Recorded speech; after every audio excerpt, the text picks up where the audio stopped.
샬롬. 반갑습니다, 여러분.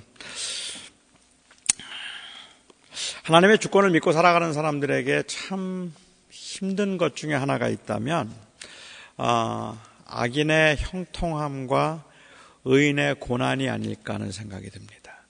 하나님께서 우리의 삶을 지키신다고 말씀하시고 선하신 하나님께서 우리의 걸음을 지키신다고 말하면 우리는 그러면 그 하나님은 악인은 벌하시고 의인은 상 주시는 하나님이시어야 할 텐데 우리의 삶의 현장에서 우리가 경험하는 것은 아무리 봐도 의인은 항상 형통하고 악인은 항상 망하는 것이 아니라 저희들이 보는 현실은 어느 때는 보면 오히려 악한 사람이 더 잘 되는 것 같고 그리고 의인이 더 고난을 당하는 것 같다는 것이죠. 의인이라고 해서 이 세상에서 특별히 더 잘 되는 것 같지가 않아요. 물론 가끔 목사님들이 설교를 하면서 축복받은 이야기들을 많이 하죠. 하나님 잘 섬기고 정말 믿음으로 살았더니 하나님께서 자녀들의 복을 주셨다는 이야기를 한다든지 하나님의 말씀을 어기고 살았더니 하나님께서 벌을 주셔서 하나님이 그를 망하게 하셨다든지 그런 간증들을 우리가 가끔은 들을 수 있을 것 같기는 해요. 하지만 우리가 그런 간증을 듣는다고 하더라도 그거를 공식으로 말하기가 참 어렵다 싶을 만큼 사실은 고난을 당하는 사람들이 고난의 기간이 너무 길지 않을까 하는 생각을 합니다. 하나님께서 축복하셔서 하나님을 믿고 섬기는 사람들이 다 잘 된다고 말하기에는 악인의 하나님을 모르는 사람들의 형통함이 어쩌면 훨씬 더 클지도 모르겠다는 생각을 합니다. 많은 분들은 이야기하기를 하나님 믿었더니 부자가 된다고 이야기하지만 실제로 한국의 100대 부자 중에 주님 믿는 사람이 몇 명이나 되겠습니까? 한국의 그 유명한 총장이나 유명한 사람들 중에 이번에도 이 내각에 들어간 사람들 중에 사랑의 교회 교인들이 유난히 많다. 옛날 이명박 대통령 때는 소망교회 교인이 많더니 어째 이번에는 또 사랑의 교인이 많으냐 이런 이야기 하지만 숫자로 놓고 보면 몇 사람 꼽아서 얘기하더라도 실제로 그 내각에 있는 사람들에 비한다면 소림도 없는 숫자입니다. 믿는 사람들의 숫자가 아직은. 그런데 우리는 생각하기를 그런 거창한 거는 생각하지 않더라도 우리 자신의 삶만 보아도 왜 하나님은 의롭게 살려고 할 때 고난을 주시고 하나님은 악하게 사는 사람들, 악하게 살 때도 하나님께서는 왜 침묵하실까? 이것이 하나님의 주권을 믿는 사람들이 가질 수 있는 고민일 것 같아요. 사실 하박국 선지자는 선지자이기는 하지만 어떻게 보면 띵커로 그가 지금 하나님 앞에 서 있는 것을 볼 수 있습니다. 하박국 선지자는 자기에게 주어진 현실 가운데서 이게 굉장히 낙심이 되고 힘들었던 것 같아요. 저는 그 힘들 수밖에 없는 상황을 조금은 이해할 수 있을 것 같습니다.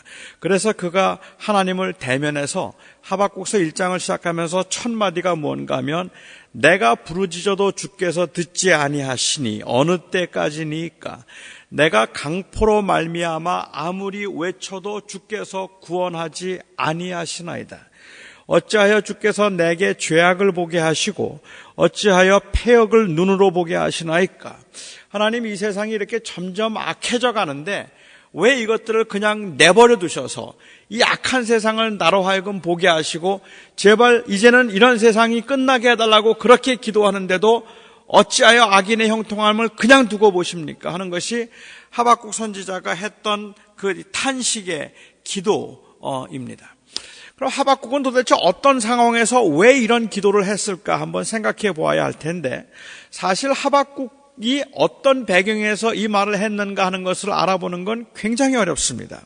다만 우리가 하박국서 1장부터 3장까지는 내용 중에서 하박국서가 아마도 이때 기록된 이 선지서가 아니겠는가라고 짐작할 수 있는 구절은 1장 5절밖에는 없어요. 제가 1장 5절, 6절 제가 읽어드리도록 할게요.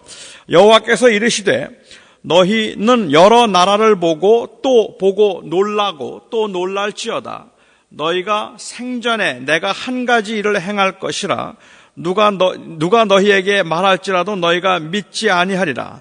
보라, 내가 사납고 성급한 백성 곧 땅이 넓은 곳으로 다니며 자기의 소유가 아닌 거처들을 점령하는 갈대아 사람들을 일으켰나니 라는 말씀이죠. 여기에 내가 갈대아 사람들을 일으켰다 하는 이 말씀 때문에 하박국서 전체를 통해서 하박국이 언제 사람일까 하는 것을 짐작할 수 있는 유일한 그 근거가 되는 것 같아요. 그 전에는 뭐 아무 얘기가 없으니까. 그러면 갈대아가 어디인가? 갈대아는 바벨론을 갈대아라고 부릅니다. 그러니까 지금 이 시대는 갈대아, 즉 바벨론이 막 일어나던 때였다, 이렇게 부르면 될 것 같아요. 그러니까 바벨론이 사실 니느웨를 함락시킨 것이 610년경이었다고 우리가 그렇게 생각을 하고 있는데, 바벨론을 함락시킨 것이 바벨론이 아수르를 함락시킨 게 610년이고 그 다음에 그 바벨론이 예루살렘을 망하게 만든 것이 587년입니다. 그러니까 610년에서 587년 사이에 한 27년 그 안에 하박국 선지서가 기록되었다, 이렇게 보는 거죠. 갈대아가 강하게 일어나서, 바벨론이 강하게 일어나서 공격을 했는데 아직은 유다가 망하기 전이었다고 이렇게 우리가 볼 수 있을 것 같습니다. 지난 시간에 제가 잠깐 말씀을 드렸던 것처럼 이 히스기야라고 하는 이 왕은 유다의 개혁을 일으켰던 선왕입니다. 그런 그 히스기야가 죽고 난 다음에 그의 아들 므낫세가 왕이 됐는데, 므낫세는 55년 동안 그 왕 위에 있으면서 온갖 악한 짓들을 다 했습니다. 아주 악한 왕이었습니다. 이런 포악한 왕이 아버지는 좋은 왕이었는데 그 아들은 아주 악한 왕이었어요. 그래서 55년 동안 그 이스라엘을 그야말로 형편없이 만들고 피폐하게 만들어서 영적으로는 완전히 병들어버린 그러한 상황이었습니다. 이 므낫세가 죽고 난 다음에 므낫세의 아들이, 아몬이라고 하는 아들이 22살의 왕이 되었는데, 이 22살의 왕이 되었던 이 아몬이라고 하는 이 왕이 자기 아버지만큼 못됐어요. 그러니까 지금 그 이 아몬이라는 왕이 2년 동안 못된 짓을 했다고 해서 그래서 사람들이 반란을 일으키지는 않을 겁니다. 므낫세 왕 때 워낙에 그 영적으로 피폐해 있었고 국민들의 이 백성들의 그 불만이 가득 차 있었기 때문에 므낫세가 죽고 난 다음에 그 아들이 왕이 되어서 아들이 왕이 되면 조금 나아질까 하고 기대하다가 이 아들이 아버지와 별로 다르지 않은 것을 알고는 백성들이 그냥 반란을 일으킨 거죠. 그리고 아몬을 죽여버렸습니다. 그리고 아몬을 22살의 아들을 그를 죽였기 때문에, 이 22살의 왕이 24살에 그를 죽였으니까 그에게는 아들이, 다른 친구들이 없었어요. 남아있는 아들이 이 요시아라고 하는 아들이 있었는데, 그래서 이스라엘 백성, 유다 백성들은 아몬을 죽이고 난 다음에 이 요시아라는 아들이 8살이 되던 해에 그를 왕 위에 세웠습니다. 사실 8살의 왕이 되었으니까 이 요시아는 아무것도 할 수 없었던 겁니다. 그런데 참 재미있게도 이 요시아 왕이 그가 16살 되던 해에 은혜를 체험해요. 하나님의 은혜를 경험하게 되고 그가 변합니다. 16살에 그가 하나님의 은혜를 체험해서 그가 하나님을 만나고 하나님을 뵙고 난 다음에 그 16살의 나이부터 그가 변하기 시작하는데, 이스라엘을 개혁하기 시작하는데, 사실 이 이스라엘을 개혁하는 요시아의 모습을 보면 히스기야가 했던 것과는 비교도 안 될 만큼 철저하게 개혁을 합니다. 그가 어떻게 철저하게 개혁을 하는가 하면 그 할아버지였던 히스기야가 남겨두었던 그 우상들, 그 다음에 아세라 목상에게 제사했던 것들, 이 모든 것들을 전부 다 갖다가 모두 다 불에 태워버리고, 그리고 이 제사장들의 뼈까지 불에다 태워버릴 정도로 그렇게 아주 그냥 철저하게 이 개혁을 일으키는데, 그가 26살 되던 해예요. 요시아가 26살 되던 해에 아주 우연히 율법책을 하나 발견하게 됩니다. 여러분, 지금 이스라엘 백성들이 얼마나 하나님께로부터 떠나 있는가 하면, 이스라엘 백성들이 므낫세 그 치리 기간 동안에 하나님의 말씀이나 율법을 제사장이 있었죠. 선지자들이 있었죠. 하지만 이것들 다 가짜였단 말입니다. 그들이 다 엉터리였기 때문에 하나님의 말씀에 근거해서 하지 않고 말씀대로 행하지 않아서 그들은 그 여호와의 율법을 아예 찾지도 못하고 율법책이 없었어요. 그랬던 그 hil기야라고 하는 사람이 아주 우연치 않게 이 성전을 청결하게 하는 중에 율법책을 발견하게 됩니다. 요시야 왕 26살 때. 그 율법책을 발견하고 난 다음에 그 율법책을 가져다 주고 요시야가 그걸 보고는 통곡을 하면서 울어요. 통곡을 하면서 울었던 이유가 우리 민족이 지금 하나님으로부터 얼마나 떠나 있는가를 본다는 거예요. 지금까지 우리 하나님 잘 섬긴다고 말했지만 사실은 하나님으로부터 너무 많이 떠나 있었고 나름대로는 개혁을 한다고 했지만 그 개혁을 일으켰던 근거가 하나님의 말씀이 아니었단 말이에요. 자기 생각에 그냥 옳은 대로 했다는 거니까 여호와의 율법을 가지고 그가 회개하고 온 백성이 금식을 하고 울면서 통회하고 다시 여호와께로 돌아가는 이러한 일들이 발생했습니다. 여러분, 이렇게 한 지도자가 하나님 앞에 바로 서서 오직 하나님의 말씀으로 돌아가자고 외치고 회개를 외치고 그 개혁을 하기 시작하면 이럴 때 제일 좋아하는 사람들이 누구죠? 어떤 사람들이 좋아할까요? 진짜 선지자들이 좋아하는 겁니다. 그동안 눌려있던 진짜 선지자들, 그동안은 가짜 선지자들이 다 판을 쳤다는 말이죠. 이 므낫세 왕 때 그리고 아몬 왕 때 가짜들이 판을 치고 그냥 막 그야말로 말도 안 되는 그러한 이 사기꾼들, 거짓말쟁이들이 하나님의 이름으로, 선지자라는 이름으로, 제사장이라는 이름으로 마구 판을 치니까 거기에 의롭다고 생각했던 의인들과 정직하게 살려고 했던 선지자들은 전부 다 그냥 떠나버리는 거 아닙니까? 거기에 뭐 같이 같이 삶을 나누고 싶지도 않고 아니면은 그들이 말을 섞고 싶지도 않았을 것 같아요. 그래서 그들이 떠났다가 요시야가 개혁을 일으키기 시작하고 나라가 변한다고 그렇게 나라가 변하기 시작하면서부터 그 떠나 있던 사람들, 흩어져 있던 사람들, 정말로 신령하고 하나님의 말씀 앞에 서기를 원했던 사람들이 돌아오기 시작했습니다. 그때 끝까지 남아서 사실은 하나님의 말씀을 외쳤던, 그 마지막까지 하나님의 말씀을 외쳤던 그 유명한 선지자, 여러분 기억하십니까? 예레미야입니다. 예레미야 선지자가 바로 이 요시야 때 사역하던 선지자였고요. 그가 이 요시야 때, 그 이전부터 그는 물론 사역을 했습니다. 요시야 때 사역하던 선지자였고, 그 다음에 또 한 사람, 이 요시야 왕 때 사역을 하던 사람이 바로 하박국입니다. 그래서 하박국 선지자가 사역을 할 때는 이제는 그 하나님을 진정으로 사랑하고 말씀에 대해서 진지하게 고민하는 사람들이 모여들어서 개혁을 부르짖고 요시야 왕을 중심으로 해서 나라가 희망을 가지고 이제 다시 새롭게 일어서려고 막 하고 있었는데 39살이 되던 해, 요시야가 39살이 되던 해에 이 애굽 군인들이 아수르를 공격하겠다고 예루살렘을 거쳐 지나가게 되었습니다. 이 느고라고 하는 애굽의 왕이 군대를 이끌고 아수르를 쳐들어가는데 아수르를 쳐들어가면서 이 유다 왕 요시야에게 이제 자리를 좀 열어달라, 길을 열어주면 우리가 그냥 아수르와 싸움을 하겠다고 하는데 요시야의 입장에서는 그럴 수가 없는 상황입니다. 이건 아수르의 편이기 때문에 그런 것이 아니라 이들이 들어오면은 이스라엘 땅이 전부가 또 황폐하게 되는 거예요. 우리가 그냥 거쳐간다고 살짝 지나가겠습니까? 다 약탈하고 다 노력하고 그 강대국이 가만두지 않을 거라는 걸 알고 있기 때문에 요시야가 그 백성들을 데리고 애굽 왕 느고와 싸우러 나갑니다. 그리고 그 전쟁터에서 39살의 나이에 요시야가 활에 맞아 죽습니다. 요시야가 죽고 난 다음에 예레미야는 통곡을 하면서 울었다 그랬어요. 이 민족이 이제 살아나려고 하는데 이 왕이 이렇게 죽어서 이거 참 난감해진 거 아닙니까? 절망이 되는 거 아닙니까? 그런 상황에서 요시야가 죽었고 그 당시에 요시야가 죽음으로 인하여서 정말로 애통하던 또 한 사람의 선지자가 있다면 바로 이 하박국이라는 선지자란 말입니다.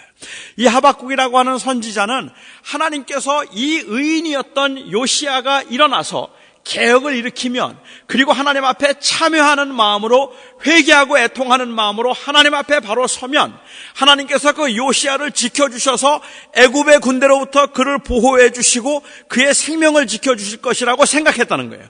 그래서 이 요시야를 통하여서 이제 유다가 온전하게 일어서서 그 지역, 이 다른 어떤 강대국보다 더 강한 나라가 되게 하실 것이라고 그 희망을 가지고 이제 그 피폐했던 므낫세와 아몬 때문에 망했던 그 나라가 요시야 때문에 다시 일어날 것이라고 그렇게 기대에 차 있던 이 의인들이 요시야가 39살에 죽는 것을 보면서 완전히 절망해버리게 된다는 말이죠.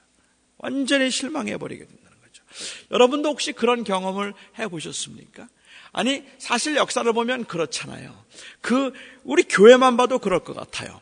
한 교회를 끌어갈 만한 아주 훌륭한 지도자이고, 그리고 모든 사람들이 존경할 만한 그러한 지도자라서, 저 목사님이 정말 있어서 이 교회가 하나님 앞에 든든하게 서갈 것이라고 생각하고 기대에 차서 모였다가 하나님께서 그 목사를 데려가시면 얼마나 실망합니까? 얼마나 난감해집니까? 아니면 그 목사가 훌쩍 떠나버리면 얼마나 허망해집니까? 이거 도대체 하나님은 어찌하여 이런 일을 일으키시는가? 어째서 이렇게 그냥 두시는가라고 생각하지 않겠습니까? 이미 하박국 선지자의 경우에 있어서는 그냥 그야말로 가슴이 무너져 내리는 것 같았을 거예요. 이게 다 끝났구나. 하나님 어떻게 이렇게 하십니까? 그런데 이 요시야가 죽고 난 다음에 여호아스라는 사람이 왕이 되었는데요. 이 왕이 악한 왕이에요. 그래서 막 제 멋대로 또 행하기 시작하고, 요시야가 죽고 여호아스가 왕이 되고 난 다음에 그 다음에 불과 10년도 안 돼서 유다는 바벨론에 의해서 망하게 됩니다. 그 바벨론에서 망하는 지경까지 가는 그 자리에서 하박국 선지자가 지금 이 선지서를 기록하고 있기 때문에 그의 마음속에 가지고 있는 그 고민, 하나님을 향한 그 도저히 이해할 수 없는 하나님을 향한 묻고 싶은 하나님을 향한 질문이 있다면 무엇인가 하면, 하나님, 어찌하여 나로 하여금 이 악하고 이 추한 것들을 보게 하시고 악인의 형통을 보게 하십니까? 하는 것이 그가 묻고 싶은 겁니다. 하나님, 왜 요시야를 데려가셨습니까? 하나님, 왜 요시야를 데려가시고 왜 하나님께서는 이렇게 우리로 하여금 힘든 일들을 경험하게 하십니까? 하나님은 선한 하나님이라고 하지 않으셨습니까? 하는 이 질문을 지금 하박국 선지자가 하고 있는 겁니다. 여러분, 우리의 삶에서도 그렇지 않겠습니까? 우리가 정말로 아끼고 사랑하는 것들, 아니면 우리가 귀하게 생각하는 사람을 하나님께서 데려가시면, 그러면 우리의 마음속에는 도저히 이해할 수 없는 일들이 생긴다는 거예요. 제가 한번 말씀을 드렸던 적이 있는 것 같은데, 제가 아는 한 분이요, 아주 젊을 때, 아이들이 둘이 있는데 둘이 다 아주 어릴 때 남편이 참 착실한 사람이었고 아주 성실한 사람이었다고 하는데, 저는 본 적이 없습니다. 성실한 사람이었다고 하는데 이 교통사고로 남편이 세상을 떠났습니다. 그래서 이 젊을 때 어린 아이 둘을 이 여자 집사님이 혼자 키웠어요.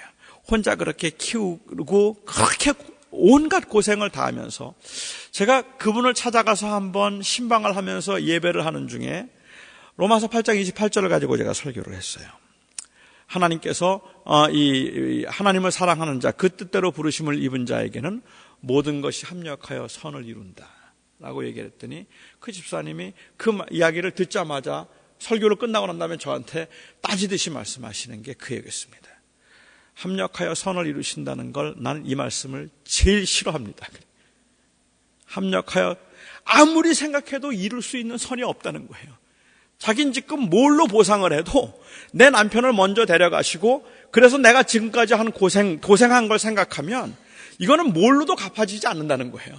우리 아이들이 잘 돼서, 아니면 내가 그냥 그럭저럭 살 수 있어서 그것 가지고 합력해서 선을 이뤘다고 말할 만한 게 없다는 이야기예요. 그래서 그분은 너무 힘들어서 합력하여 선을 이룬다는 게 도대체 하나님께서 내 남편 뺏어가시고, 그리고 내가 이렇게 고생하고 하나님께서 나에게 주실 수 있는 좋은 게 뭡니까?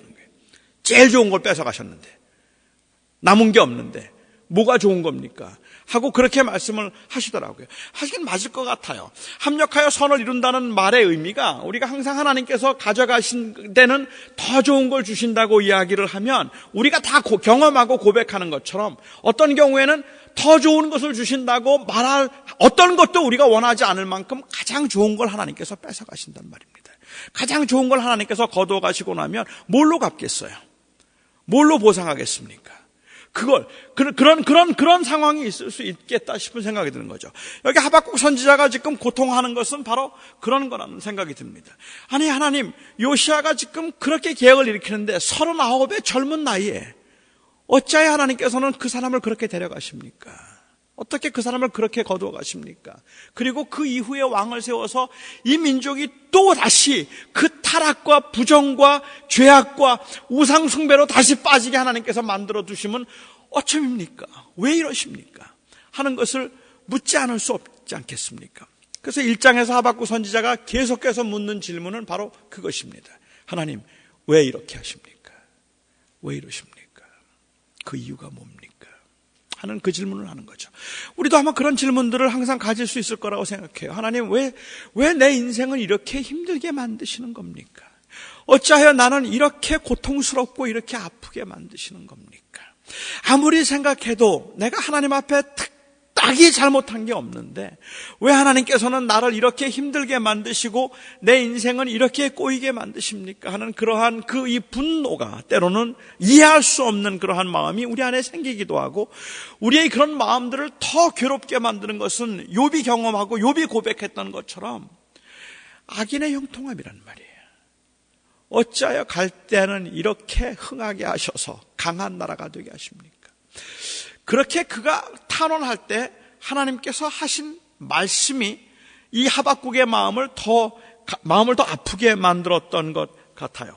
이 말씀하시기를 8절에 있는 말씀을 보면 그들의 군마는 표범보다 빠르고 저녁 이리보다 사나우며 그들의 마병은 먼 곳에서부터 빨리 달려오는 마병이라 마치 먹이를 움키려 하는 독수리의 나름과 같으리라. 그들은 다 강포를 행하러 오는데 앞을 향하여 나아가며 사람을 사로잡아 모으기를 모래같이 많이 할 것이다. 얘기합니다. 하나님, 어찌하여 이 바벨론이 이렇게 강한 군대가 되어서 또 괴롭히려고 하고 이 악한 자들이 이렇게 흥하게 하십니까? 라고 말할 때 주님께서 말씀하시기를 그들은 내가 생각하는 것보다 훨씬 더 강해지리라 말씀하십니다. 그러면 하박국이 지금 마음이 좀 편치 않지 않겠습니까? 그러면 어찌하라는 말입니까? 그래서 이 12절에 보면 하박국이 호소를 하죠. 하나님은 거룩한 하나님이시고 하나님은 선하신 하나님이시라고 말씀하셨는데 하나님은 전부터 계신 하나님이라고 말씀하셨는데 어찌하여 하나님은 죄를 보지 아니하시고 그 눈이 정결하다고 하셨는데 어찌하여 이런 악을 그냥 두고 보십니까? 라고 묻고 있는 겁니다. 그렇게 묻고 있는 그 하박국의 그 질문이 제가 생각할 때는 저의 질문이고 여러분의 질문일 것 같다는 생각이 들어요. 왜 하나님은 이것을 그냥 두고 보십니까? 라고 말할 수밖에 없는 거죠. 그리고 그 상황에 그 하박국의 질문에 주님께서 2장에서 대답을 하시는데 두 가지를 대답하셨다고 저는 생각합니다. 하나는 무엇인가 하면 기다리라입니다. 아직 끝나지 않았다.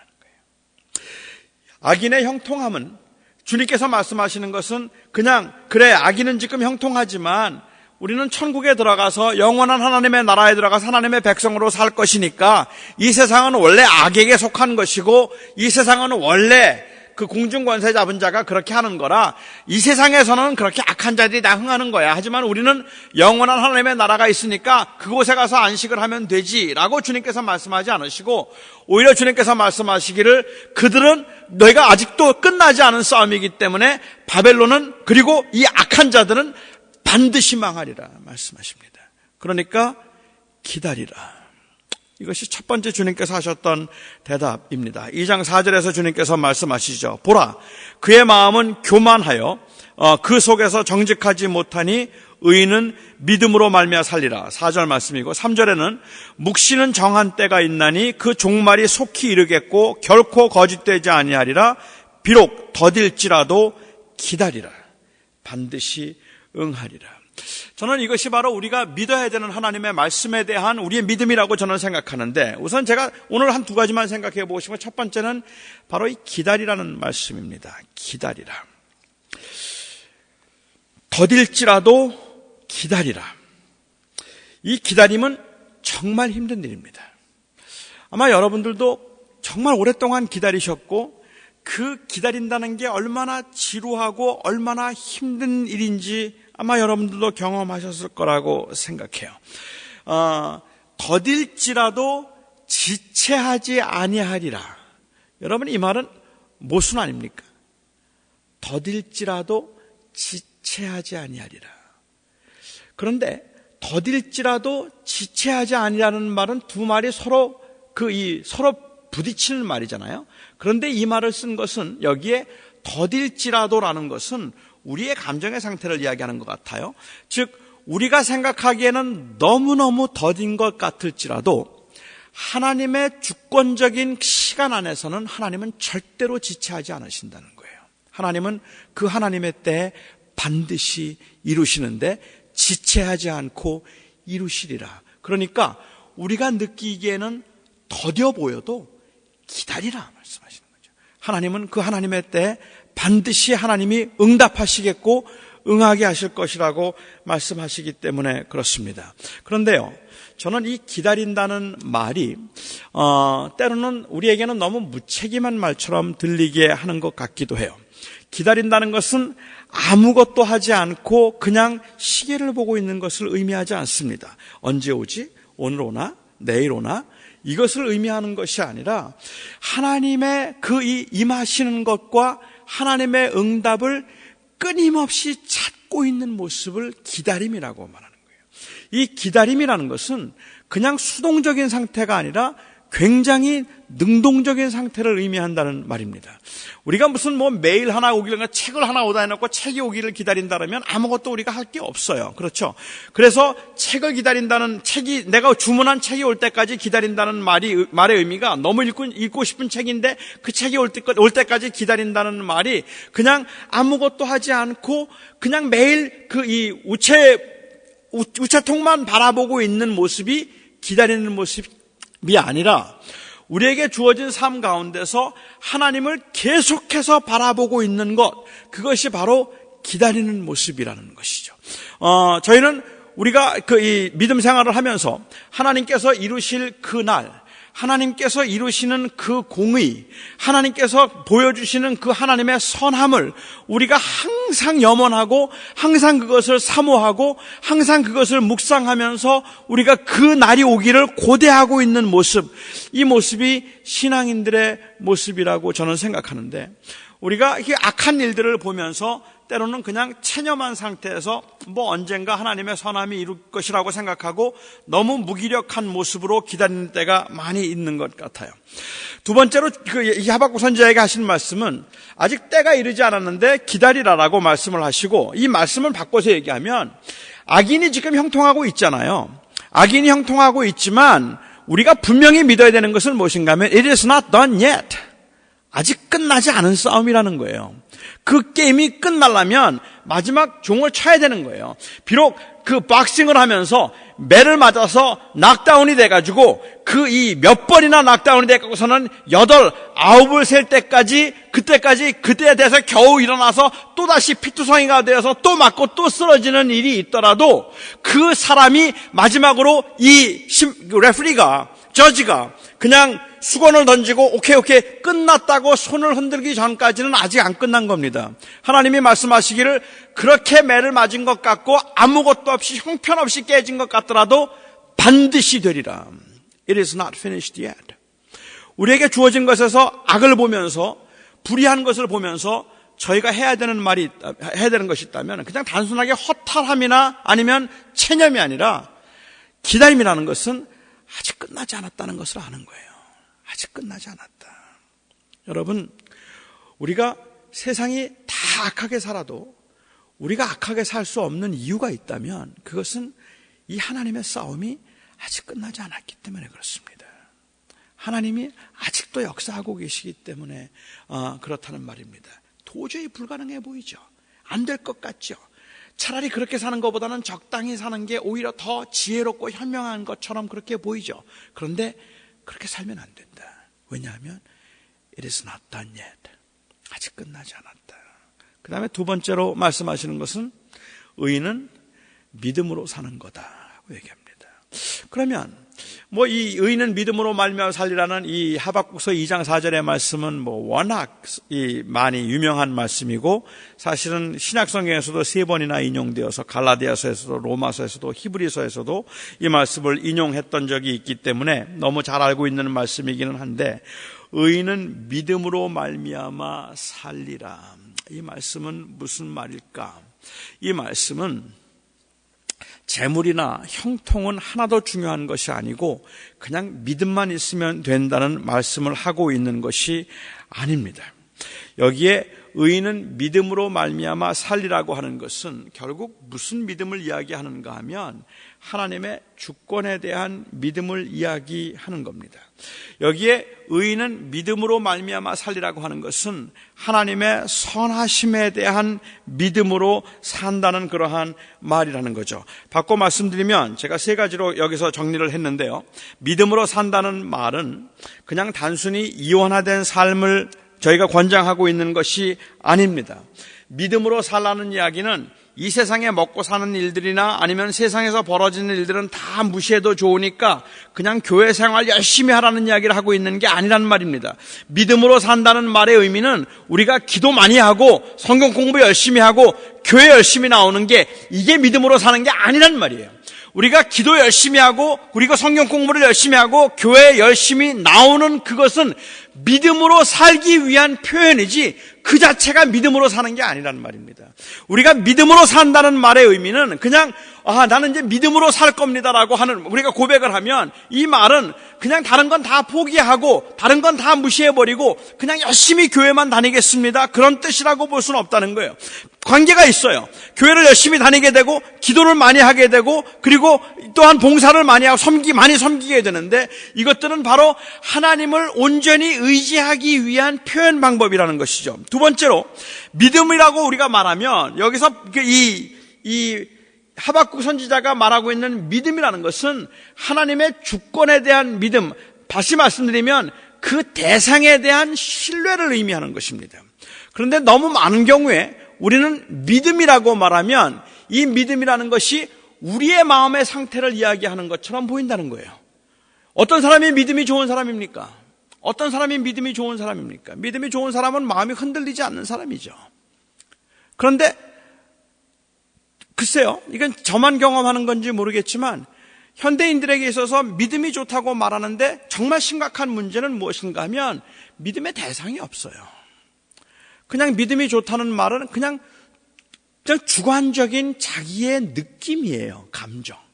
그것을 믿음이 좋은 것이라고 이야기하고 실제로 내가 무엇을 믿고 있는가는 믿음의 대상에 대한 그 확실한 고백이 없다는 것이 문제가 아닐까 하는 생각을 하게 됩니다. 여기에 믿음이라고 하는 것은 이 사실은 그런 의미에서라고 한다면 하박국 선지자가 하나님 어찌하여 악인이 형통하죠? 하나님 왜 나로 하여금 이 악한 자들이 형통하는 걸 보게 하십니까? 이렇게 말할 때 주님께서 너 왜 자꾸만 그렇게 쓸데없이 자꾸 나한테 묻고 의심하고 그리고 리즈닝을 하느냐? 주님께서 그렇게 책망하실 법해요. 그런데 주님은 그것들을 가지고 책망하지 않으십니다. 주님께서는 하나님 앞에서 우리가 하나님 앞에 끊임없이 묻고 있는 모습, 이 모습을 가지고 하나님께서 우리를 책망하지 않으신다는 거예요. 왜냐하면 그 묻고 있는 모습은 하나님 앞에 지금 고민하고 괴로워하고 있는 이 모습이 바로 신앙의 모습이기 때문에 그렇습니다. 하나님을 찾고 있는 모습이기 때문에 그렇다는 말입니다. 나는 믿음으로 살 거야. 그러니까 하나님께 묻지도 않고 말하지도 않고 그냥 무조건 믿을 거야. 믿습니다. 나는 아무것도 묻지 않고 그냥 무조건 하나님 나는 하나님 믿습니다라고 말하는 그러한 그 무조건적인 믿음으로 인하여서 갖게 되는 마음의 평화, 이런 걸 이야기하는 게 아니라는 거죠. 저는 정말로 믿음으로 사는 사람들의 마음속에는 그 마음에 복김이 있다고 생각해요. 왜? 그 믿음으로 산다는 것은 바로 하나님, 내가 믿고 있는 그 하나님을 찾으려는 그러한 열망이 그 안에 있기 때문에 그렇다는 말입니다. 그 하나님을 붙들려는 그러한 열망이 있기 때문에 도저히 이해할 수 없는 상황에서 하나님을 붙들려고 애를 쓰고 있는 모습이라는 겁니다. 여기서 지금 사실 엄밀하게 하박국 선지서에서 선지자를 통해서 주님께서 말씀하실 때 의인은 오직 믿음으로 말미암아 산다, 이 말을 하셨던 그 믿음으로 산다는 말에서 보여줄 수 있는 또 하나의 의미가 있다면, 그것은 우리는 보는 것으로 사는 것이 아니고 깨닫는 것으로 사는 것이 아니라 하나님의 선하심을 믿고 산다는 이야기는 우리가 이 땅에 사는 동안에 우리가 당하는 고난의 원인이 무엇일까 하는 것을 모를 수도 있다는 말입니다. 모를 수도 있어요. 그렇지만 우리는 하나님의 선하심을 믿고 사는 겁니다. 제가 이번에 한국에서 집회를 하고 난 다음에 한 학생이 저에게 이메일을 보내왔습니다. 굉장히 많은 고난이 있는 친구인 것 같았어요. 저는 그냥 이메일을 상당히 길게 이메일을 보내왔는데 그 내용을 읽으면서 그 속에 하나님을 향한 말할 수 없는 분노가 있는 걸 제가 느꼈습니다. 그 분노 가운데서 그 친구가 계속해서 물었던 질문이 뭔가 하면, 목사님, 도대체 하나님은 왜 나를 이렇게 힘들게 만드십니까? 그거예요. 왜 나를 이렇게 만드셨습니까? 왜 나를 이렇게 어렵게 만드십니까? 그 질문이 그 친구가 했던 질문의 전부예요. 그러면서 내가 뭘 잘못했길래 이러냐는 거예요. 내가 뭘 잘못했길래. 하긴 그렇죠. 이제 나이 20대 초반에 뭘 그렇게 잘못했길래 그렇게 힘들게 만드는지. 제가 참 애석했던 것은 그 친구가, 왜 그렇게, 어떤 의미에서 그렇게 힘든가 하는 것에 대해서 제가 좀 더 자세히 알 수 있었으면 좋겠는데, 그 글을 쓴 것만 봐도 제가 알겠어요. 목사였던 할아버지, 목사였던 엄마, 목사였던 아버지. 엄마와 아버지가 목사임에도 불구하고 목사였는데 싸워서 결국은 이혼을 하고 말할 수 없이 가난하게 살다가 그야말로 너무너무 찢어지게 가난해서 먹을 것 하나도 없이 기도원에서 구걸하다시피 하면서 살았던 그 어린 시절들, 그렇게 힘들게 살면서 지냈는데 나중에 자기가 발견하게 된 건 자기도 모르게 하나님을 하나님을 붙들려고 너무너무 애를 썼는데도 불구하고 그 하나님은 자꾸만 자기를 버리는 것 같고 고난은 계속해서 이어지고, 그리고 마침내 자기가 그냥 동성애라는 것을 발견했을 때 자기도 모르게 자기가 자꾸만 그렇게 끌리는 것 때문에 괴로워서 자살을 몇 번을 시도했다는 거예요.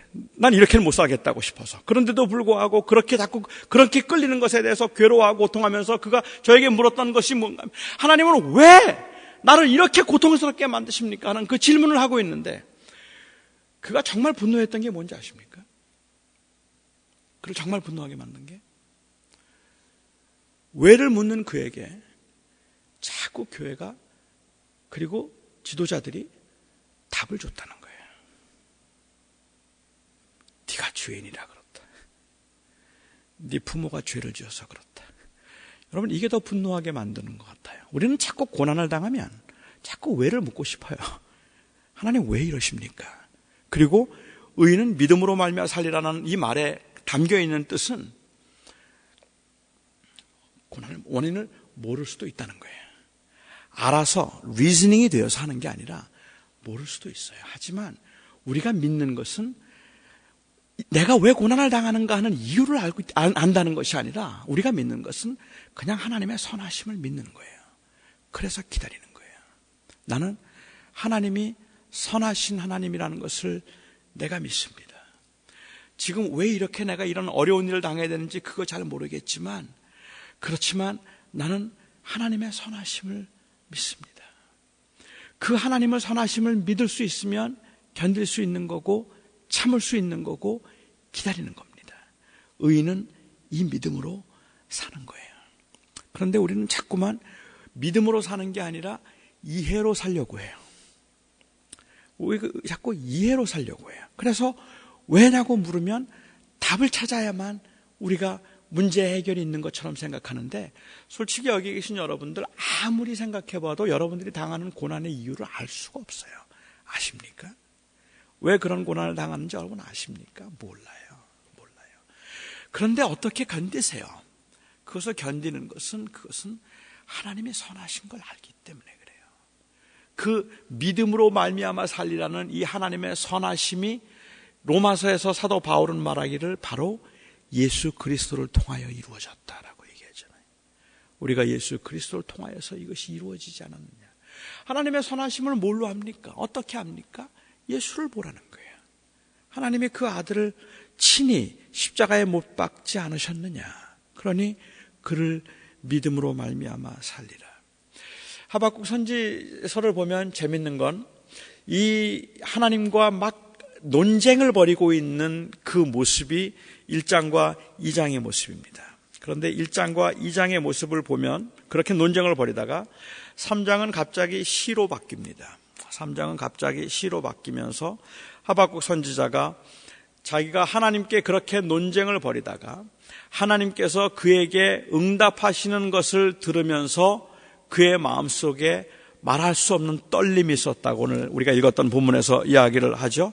내가 주님께서 하시는 그 말씀을 들음으로 내 창자가 흔들렸고 그 목소리로 말미암아 내 입술이 떨렸다. 여러분, 이 고백 어디서 들은 기억 나지 않으세요? 누가 했죠? 욥이 하지 않았습니까? 욥도 비슷한 얘기 했잖아요. 내가 전에는 하나님 그냥 알기만 했는데 주님을 직접 보았다고 주님 두려워하지 않습니까? 그것처럼 지금 사실 하박국 선지자도 그렇고 욥도 그렇고 이들이 지금 기대하고 있는 것은 무엇인가 하면 사실 그들이 원했던 것은 무엇인가 하면 우리도 마찬가지일 거라고 저는 생각하는데 지금 당하고 있는 고난에 대한 원인을 알고 싶은 게 아니에요. 그들이 원했던 것은 고난을 당하고 있는 그 고난의 원인, 바꿔 이야기하면 그 합리적인 대답을 그들이 원하고 있었던 것이 아니라 그들이 정말로 듣고 싶고 알고 싶었던 것은 뭔가 하면 하나님이에요, 하나님. 그들이 찾고 있는 것은 답이 아니라 하나님인 겁니다. 그래서 하나님께서 그들에게 말씀하실 때 하나님의 음성을 들으면서 하박국은 깜짝 놀라는 거예요. 주님의 음성을 들으면서 지금 하나님 앞에서 리즈닝을 하죠. 하나님 왜 악을 이렇게 악인이 형통하게 하십니까? 라고 그렇게 물었고 거기에 주님께서 말씀하시고 응답하시기를 내가 아직 끝나지 않은 싸움일 뿐만 아니라 의인은 믿음으로 말미암아 살 것이다 하는 그 말씀을 주님께서 하실 때 I see 알았습니다. 깨달았다고 지금 말을 하고 있는 것이 아니라 그 하나님의 임재를 보면서 그의 마음속에 경외심이 생기는 겁니다. 그래서 그가 하는 고백이 마지막 그 하나님의 임재에 의해서 나리는 그 고백이 무엇인가 하면 무화과 나무에 열매가 없고 포도나무에 소출이 없을지라도 외양간에 우리가 없을지라도 나는 하나님으로 인하여서 내가 외양간에 소가 없을지라도 나는 여호와 하나님으로 인하여서 내가 오히려 기뻐하리로다 이야기하잖아요. 여호와로 말미암아 즐거워하며 나의 구원의 하나님으로 말미암아 기뻐하리로다 얘기합니다. 여러분, 하박국이 언제 이런 고백을 할 수 있었습니까? 어떻게 이런 고백을 할 수 있었습니까? 제가 3장을 이해하는 바로는 하박국이 이런 고백을 할 수 있었던 것은 하나님의 대답을 듣고 아하 깨달았기 때문이 아닙니다. 그가 그런 고백을 할 수 있었던 것은 하나님의 임재를 경험했을 때입니다. 여러분들의 고난의 현실에서 사실 정말 필요한 것은 답이 아니라 하나님이십니다. 그 하나님을 내가 지금도 느낄 수 있다면, 나와 함께 하시는 그 하나님을 내가 지금도 경험할 수 있다면, 그 하나님이 나를 지키신다는 것을 내가 알 수 있다면, 우리는 비록 연약하고 부족하지만 그 하나님 앞에서 우리는 경외하지 않을 수 없고 그 경외하는 마음으로 우리는 비로소 그 하나님 때문에 하박국이 보는 것처럼 세상은 여전히 험악하고 세상은 여전히 악하고 세상은 여전히 힘들지만 우리는 바로 이 하나님 때문에 감히 내가 여호와는 나의 힘이시니 내가 부족함이 없다라는 고백을 할 수 있는 겁니다. 여러분, 하박국 선지자를 통해서 우리가 말씀하신 것처럼 여러분들에게 처한 그 별로 좋지 않은 상황일지라도 여러분들의 상황에서 저와 여러분이 왜라는 질문으로 하나님 앞에 나아갈 수 있기를 바라고, 그리고 저와 여러분이 왜라는 질문에 하나님을, 그 하나님의 존재를, 하나님의 임재를 경험함으로 답을 얻을 수 있기를 바랍니다. 기도하죠.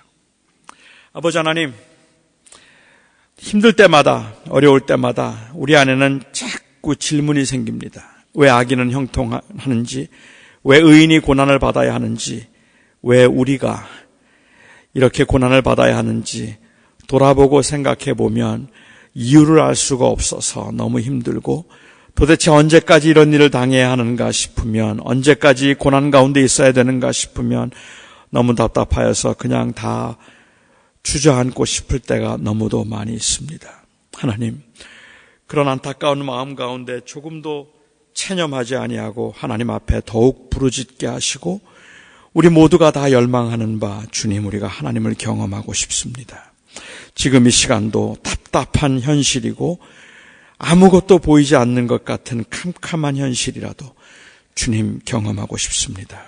하나님께서 하박국에게 나타나셨던 것처럼, 예레미야에게 말씀하셨던 것처럼, 욥에게 그 임재를 보여주셨던 것처럼 그 하나님의 임재를 우리가 경험할 수 있어서 하박국 선지자처럼 상황은 변하지 않았음에도 여호와는 나의 힘이시니 내가 비록 아무것도 없을지라도 오직 그로 인하여 기뻐하리로다 고백할 수 있는 저희가 될 수 있게 하여 주시옵소서.